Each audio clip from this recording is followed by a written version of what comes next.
کاشف کامران اپنے ابو کے ساتھ چچا جان کے گھر جا رہے تھے۔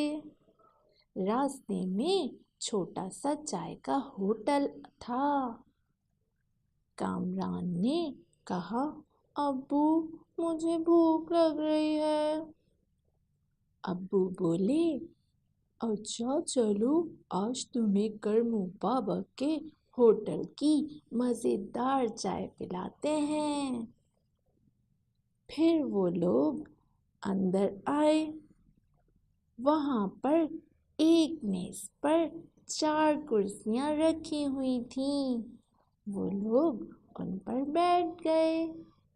کچھ ہی دیر میں ایک شخص ان کے لیے کیک اور چائے کے کپ لے آیا اور وہ مزے سے کیک کے ساتھ ساتھ چائے بھی پینے لگے۔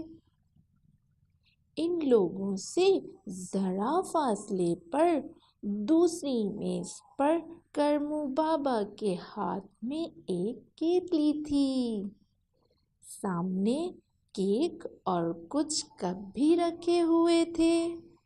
جیسے ہی کیتلی سے چائے کپوں میں ڈالنے لگے کہ اچانک بھاؤ بھاؤ بھاؤ کتا تیزی سے دوڑتا ہوا آیا اور کیک کے ٹکڑے منہ میں دبا کر بھاگ گیا۔ بابا نے گھبرا کر کتے کی طرف دیکھا تو کیتلی کی ساری چائے کپوں کے بجائے میز پر گر گئی۔ کتا کیک لے کر سڑک کی طرف بھاگا۔ وہاں پر بہت سے کبوتر دانا چگ رہے تھے۔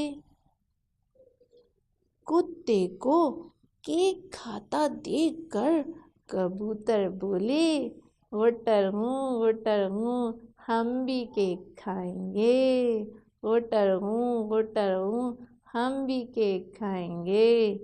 کتے نے انہیں بھی تھوڑا سا کیک دے دیا۔ اس طرح سب کا پیٹ بھر گیا۔